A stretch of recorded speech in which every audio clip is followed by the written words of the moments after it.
आज हम एक्सप्लेन करने वाले हैं 2023 में आई मूवी फरहाना को। मूवी के शुरुआत में हम लोग इस कहानी का लीड कैरेक्टर फरहाना को देख पाते हैं, जो कि एक मुस्लिम घराने की लड़की है। अब फरहाना की शादी हो चुकी होती है और उसके हस्बैंड का नाम होता है करीम। फरहाना के 3 बच्चे होते हैं, 2 स्कूल जाने वाले और एक दूध पीती हुई बच्ची। फरहाना का फादर का एक बहुत ही पुराना चप्पल का दुकान होता है और पहले इनका दुकान बहुत ही ज्यादा चलती थी। इनके दुकान पे खचाखच ग्राहक भरे पड़े रहते थे।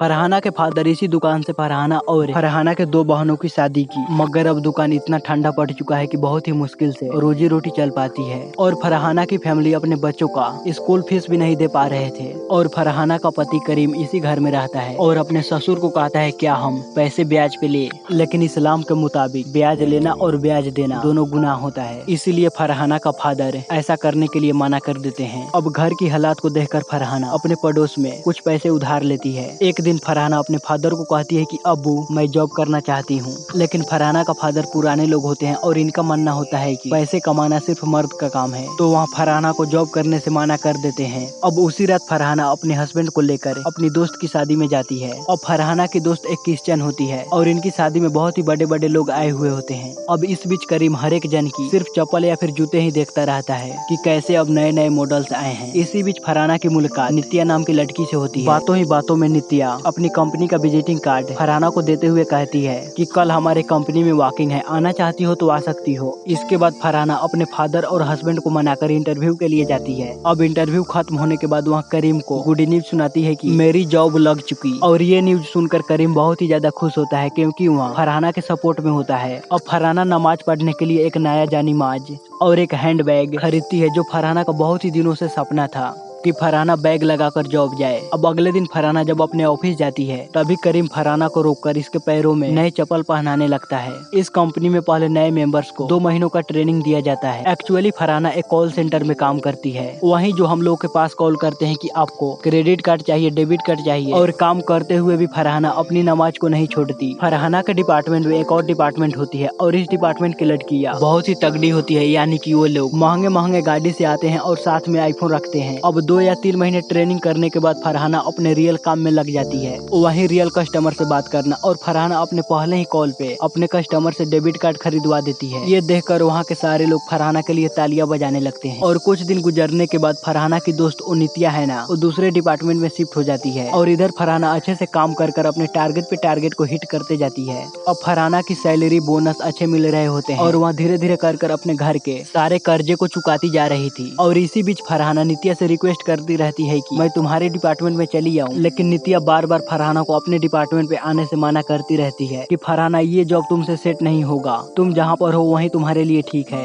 अब नित्या भी एक गाड़ी खरीद चुकी होती है, यानी कि नित्या के डिपार्टमेंट में बहुत ही अच्छी सैलरी होती है। अब एक दिन फरहाना की छोटी बेटी की तबीयत बिगड़ जाने की वजह से ये लोग उसे हॉस्पिटल ले जाते हैं और तब इन्हें मालूम पड़ता है कि इसके लंग्स में प्रॉब्लम है। आप लोगों को इस बच्ची का ऑपरेशन करवाना पड़ेगा और जल्द से जल्द आप लोगों को पैसे जमा करने पड़ेंगे। अब फरहाना की फैमिली के पास कोई ऑप्शन नहीं होता, इसीलिए ये लोग कुछ पैसे ब्याज पर लेते हैं। अब सक्सेसफुली फरहाना की बच्ची का ऑपरेशन हो जाती है। इसके बाद फरहाना नित्या के पास जाती है और कहती है कि मुझे अब तुम्हारे डिपार्टमेंट में काम करना है। नित्या फरहाना को कहती है कि अरे फरहाना ये जॉब तुमसे सेट नहीं होगा, लेकिन फरहाना की ज्यादा जिद की वजह से नित्या फरहाना को लेकर अपने बॉस के पास जाती है। बॉस नित्या से पूछता है कि तुमने फरहाना को सब कुछ बता दिया ना कि हम यहाँ पर कैसे काम करते हैं, जिस पर नित्या कहते हैं कि हाँ मैंने फरहाना को सब कुछ बता दिया है। अब फरहाना को यहाँ पर 1 हफ्ते के लिए काम करना पड़ेगा और बाद में डिसाइड किया जाएगा। इस तरह से नित्या फरहाना को अपने डिपार्टमेंट में लाकर एक छोटा सा एग्जांपल दिखाने लगती है। कस्टमर के कॉल करने पर उस कस्टमर के साथ नित्या बहुत ही सेक्सी तरीके से बात करने लगती है, यानी कि इस डिपार्टमेंट की लड़कियां अपने कस्टमर के साथ सेक्सी चैट करती है। अब ये बातें सुनकर फरहाना के तो होश ही उड़ जाते हैं, उसके रोंगटे खड़े हो जाते हैं और वो वहीं पे उल्टियां भी कर देती है। अब घर आने पर फरहाना को वही सारी बातें याद आ रही होती है। अब अगले दिन फरहाना अपने हस्बैंड से इनडायरेक्टली पूछती है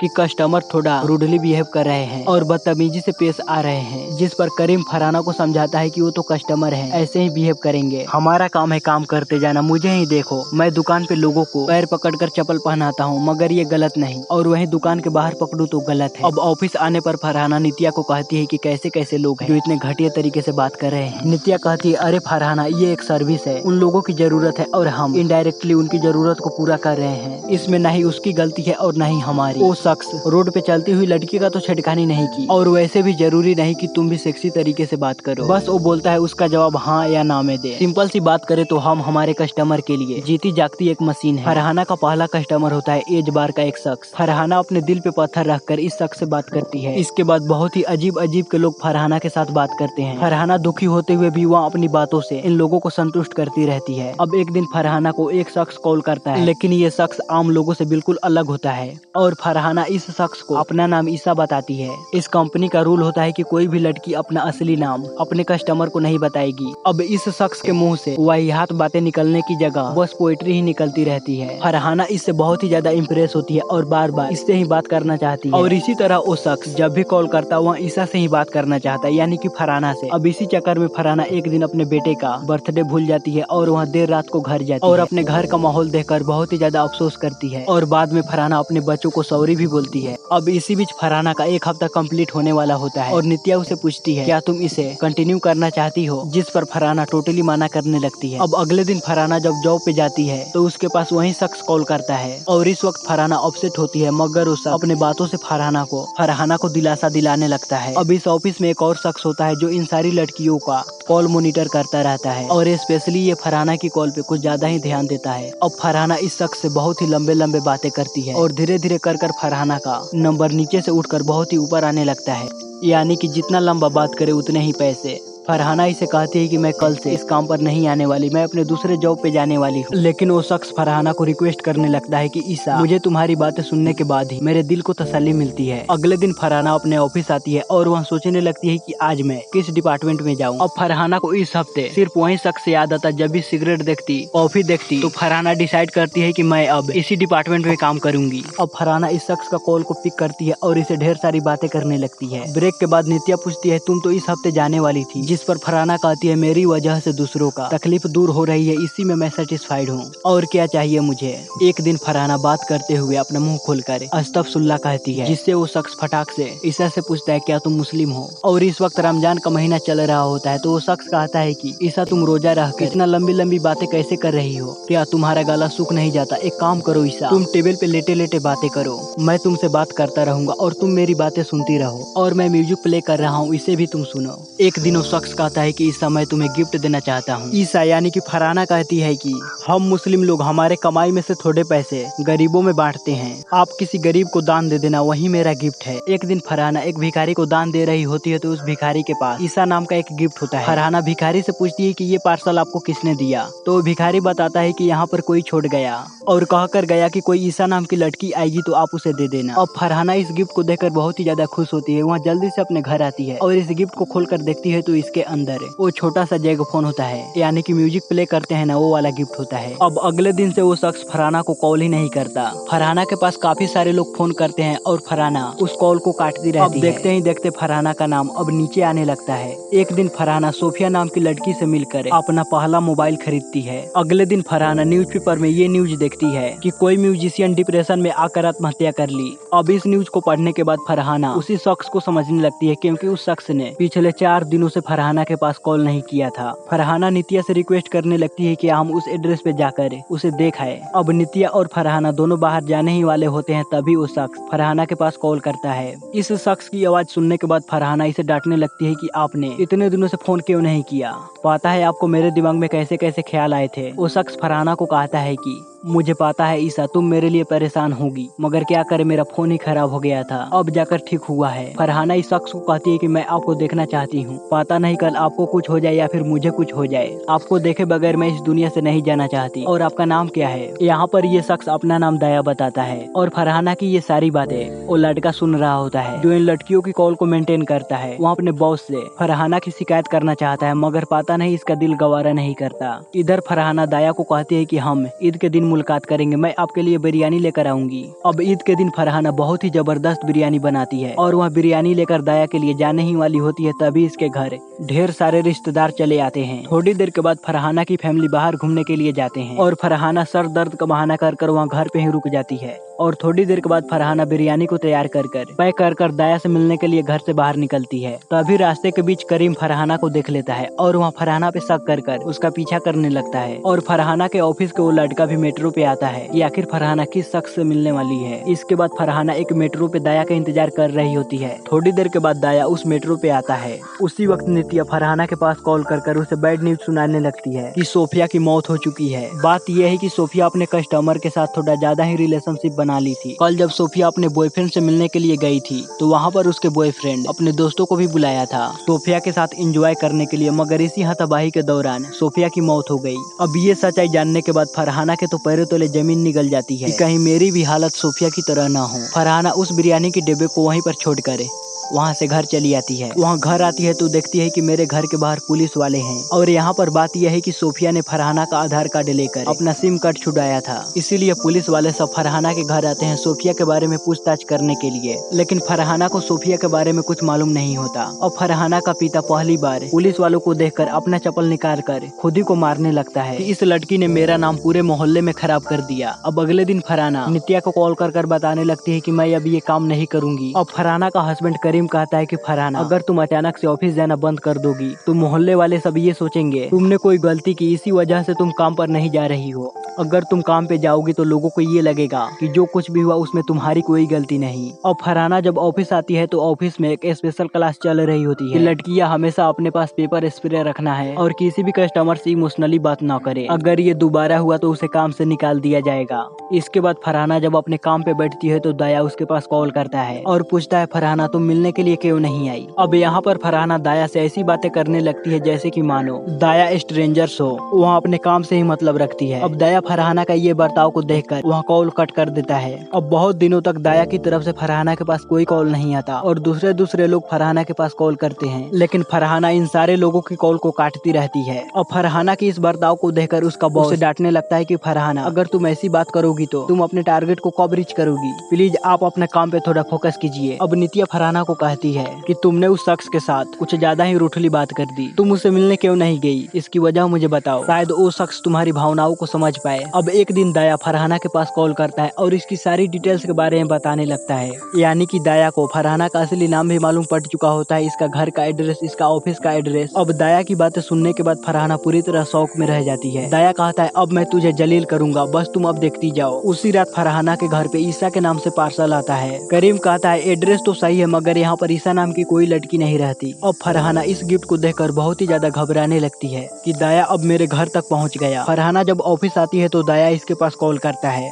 और फरहाना दाया को पुलिस की धमकी देने लगती है कि अगर तुमने मेरे पास दोबारा कॉल किया तो मैं पुलिस में जाकर कंप्लेन कर दूंगी। जिस पर दाया कहता है हाँ जाकर पुलिस में कंप्लेन कर दो, मेरे पास तुम्हारी सारी कॉल रिकॉर्डिंग है, जब पुलिस आएगी तो मैं इस कॉल रिकॉर्डिंग को दे दूंगा। तुम्हारे घर वाले और तुम्हारे मोहल्ले वालों को मालूम पड़ जाएगा कि तुम काम क्या करती हो। जब तक तुम मुझसे मिलने के लिए नहीं आती तब तक मैं तुम्हें फॉलो करता ही रहूंगा। जब फरहाना ऑफिस से घर जाती है तो दाया फरहाना को फॉलो करता है और फरहाना मेट्रो पर आकर दाया को चकमा देती है। तभी यहाँ पर अपने पति करीम को देखती है जो फरहाना को फॉलो कर रहा होता है। घर आने पर फरहाना करीम पे गुस्सा हो रही होती है और कहती है कि अगर तुम्हें शक करना ही था तो मैंने आपको पहले ही बता दिया था कि मैं जॉब नहीं करूंगी। और तब करीम फरहाना को वो ईद के दिन वाली टिफिन को दिखाता है जिसे वो मेट्रो स्टेशन पे छोड़ आई थी। दरअसल बात यह है कि करीम फरहाना पे शक नहीं कर रहा, उसे लग रहा है कि फरहाना कोई मुसीबत में है, उसकी सुरक्षा के लिए उसे फॉलो कर रहा था। और आज के दिन से करीम फरहाना को उसके ऑफिस ड्रॉप करने लगा। दूसरी तरफ फरहाना के फादर के दुकान के बगल में एक फ्रूट का दुकान होता है। फरहाना का फादर कहता है कि पता नहीं आज के औरतों को क्या हो गया है, पति और बच्चे को छोड़कर बाहर अकेले घूम रही है। फ्रूट्स बेचने वाली औरत फरहाना के फादर को कहती है कि भाई जब मेरा पति मुझे छोड़कर गया था तो उस वक्त मेरी उम्र 18 वर्ष थी और साथ में मेरी 1 साल की बच्ची थी और ये दुकान मेरे फादर का है। उस वक्त मैं इस दुकान को नहीं संभालता तो पता नहीं मुझे और मेरी बेटी को कौन संभालता। क्या मैं दूसरे को भरोसे बैठी रही, मैं खुद अपने पैरों पे खड़ा हुई। अब फरहाना जब ऑफिस आती है तो वो ऑफिस वाला लड़का एक कांड कर चुका होता है। दाया की कॉल फरहाना के पास नहीं लगता, दूसरी लड़कियों के पास डाइवर्ट होने लगती है। अब दाया जब फरहाना के ऑफिस के पास आता है तो वहाँ देखता है फरहाना का हस्बैंड हर रोज फरहाना को पिक और ड्रॉप करता है। अगले दिन दाया अपने कार से करीम का एक्सीडेंट कर देता है और करीम के फोन को लेकर फरहाना के पास कॉल कर उसे सारी बात बताता है कि तुम्हारा पति हॉस्पिटल में भर्ती है और देखो तुम्हारी वजह से तुम्हारे पति का क्या हाल हुआ। अब ये जानने के बाद फरहाना जल्दी से हॉस्पिटल जाती है और करीम को देखती है तो करीम सही सलामत होता है, यानी कि करीम के पैर में छोटी सी चोट लगी होती है। अब रात के वक्त दया फरहाना के पास कॉल करता है और यही बात करता है कि बताओ फरहाना, क्या तुम मुझसे मिलने आओगी कि मैं तुम्हारे घर तुमसे मिलने के लिए आऊँ? फिलहाल मैं इस वक्त तुम्हारे घर के आसपास ही हूँ। अब इस तरह टॉर्चर करने पर फरहाना कहती है कि दया मैं तुमसे मिलने के लिए खुद आऊंगी, प्लीज तुम चले जाओ। अब ऑफिस आने पर फरहाना ठान लेती है कि डर कर भागना ठीक नहीं, अब मैं भी उसके बारे में सब कुछ जानूंगी। अब दया फरहाना को एक गिफ्ट दिया था और फरहाना उसे लेकर एक दुकान पे जाती है और इसके बारे में मालूम करने पर फरहाना को दया का एड्रेस मिल जाता है। तभी फरहाना को मालूम पड़ती है कि दया किसी मॉल में जाकर अपना क्रेडिट कार्ड यूज कर रहा है। फरहाना जल्दी से उस मॉल जाती है दया को ढूंढने के लिए। नित्या को कहती है कि नित्या तुम दया के पास कॉल करो, मुझे कॉन्फर्मेशन चाहिए कि फिलहाल वहाँ किस शॉप में है। तो इस तरह से फरहाना पीछे से दया को देखती है। इसके बाद फरहाना नकाब पहनकर दया की फोन को चुराने ही वाली होती है तो दया फरहाना की हाथ को पकड़ लेता है और उसकी आंखों को देखकर ही वहाँ फरहाना को पहचान लेता है। तभी फरहाना दया की आंखों में पेपर स्प्रे मारकर वहाँ से भाग निकलती है और किसी दुकान के पास आकर दया की फोन को देखकर उसे अनलॉक करने के लिए कहती है और उसी वक्त दया अपने फोन को अपने लैपटॉप से एक्सेस कर सारे फोन की फोल्डर को कॉपी कर लेता है और इधर फरहाना को उस फोन में कुछ हाथ नहीं लगता। अब घर आने पर दया दोबारा से फरहाना के पास कॉल कर उसे टॉर्चर करने लगता है, यानी कि कभी फरहाना के पास कॉल करता है तो कभी करीम के फोन पे कॉल करता है। अब इस बीच फरहाना करीम को चाय देती है तो इस वक्त इसका हाथ कांप रहा होता है। अब फरहाना ठान लेती है कि मैं दया से मिलकर इस मामले को यहीं पर खत्म कर दूंगी। यहाँ पर हम लोगों को एक छोटा सा फ्लैशबैक दिखाया जाता है जब ईद के दिन दया फरहाना का इंतजार कर रहा था उस मेट्रो स्टेशन पे। तो दया को फरहाना के जैसी ही एक लड़की दिखाई पड़ती है और जब दया उस लड़की को फरहाना का कर बुलाता है तब वो लड़की दया को घेच कर चमाट लगाती है, जिसकी वजह से दया बहुत ही ज्यादा शर्मिंदगी महसूस करता है और ट्रेन में बहुत सारे लोग दया को ही देखते हैं। अब दया इसी तरह फरहाना को जलील करने के लिए उसके पीछे पड़ा हुआ है। दया फरहाना को घर पर बुलाने से पहले उसने करीम के पास कॉल की और ये बताया कि तुम्हारी बीवी मेरे घर में है, आकर ले जाओ। अब फरहाना जब दया के घर आती है तब दया फरहाना को अपनी दिल की बात बताने लगता है कि मैंने तुमको लेकर कितने बड़े बड़े सपने देखे कि जब मैं तुम्हें पहली बार देखूंगा तो मैं तुम्हारी बहुत ही ज्यादा रिस्पेक्ट करूंगा, तुमको ये खिलाऊंगा और यहाँ पर बैठाऊंगा, लेकिन तुमने एक झटके में मेरे सारे अरमानों पे पानी फेर दिया। अगर तुम उस दिन मुझसे मिलने के लिए आती तो हमारे बीच ये दूरियां नहीं होती। इसी बातों ही बातों के बीच दया के घर करीम आता है और यहाँ पर फरहाना को देखकर पूरी तरह शौक में रह जाता है। इसके बाद सीन फिर से छोटी सी फ्लैशबैक में जाती है जब फरहाना करीम को चाय दे रही थी और उस वक्त उसके हाथ कांप रहे थे और इस वजह से चाय की गिलास फिसल कर गिर गई, जिसे वह बहुत ही ज्यादा रोने लगी। और जब करीम फरहाना से पूछता है तब फरहाना अपने साथ जो हुआ उन सारी वाकया के बारे में करीम को बताती है और ये भी बताती है कि मैं वहाँ पर दया की वजह से अच्छे से काम करने लगी, वरना वहाँ पर बहुत ही घिनौने लोग बहुत ही घिनौने तरीके से बात करते थे, लेकिन वो शख्स अब अपना अश्लील चेहरा दिखाकर मुझे बहुत ही ज्यादा तंग करने लगा है। इसके बाद इन दोनों के बीच थोड़ी इमोशनल बातें होती है और करीम कहता है कि मैं एक पुलिस वाला को जानता हूँ, जिसके बाद करीम उस ऑफिसर को सारी बात बताता है और फरहाना के ऑफिस में वो लड़का काम करता है ना, फरहाना उस लड़के के पास कॉल कर कहती है कि तुम दया के खिलाफ सबूत इकट्ठा करो, यानी कि वही कॉल रिकॉर्डिंग। अब पुलिस वाले इन्हीं सबूतों के साथ दया के घर आते हैं और दया को गिरफ्तार कर ले जाने लगते हैं। अब जाते वक्त फरहाना दया को कहती है पहले तुम मुझसे मीठे बात कर अपना असली चेहरा दिखाया, तुम एक बहुत बड़े साइको हो, तुमसे तो बेटर वो लोग हैं जो 5 मिनट के लिए घिनौने बातें कर कॉल कट कर देते हैं। अब अगले दिन से फरहाना अपना ऑफिस जाना स्टार्ट करती है, लेकिन नित्या के डिपार्टमेंट में नहीं, अपने पुराने वाले डिपार्टमेंट में, यानी कि क्रेडिट कार्ड डेबिट कार्ड वाले डिपार्टमेंट में। और इसी के साथ यह मूवी यहीं पे खत्म होती है। तो गाइस आपको यह वीडियो कैसा लगा प्लीज हमें लाइक और कमेंट कर जरूर बताइएगा और इस चैनल पर पहली बार आए हैं तो इसे सब्सक्राइब भी कीजिएगा, क्योंकि मैं इसी तरह का लेटेस्ट मूवी आप लोग के लिए लाता रहता हूँ।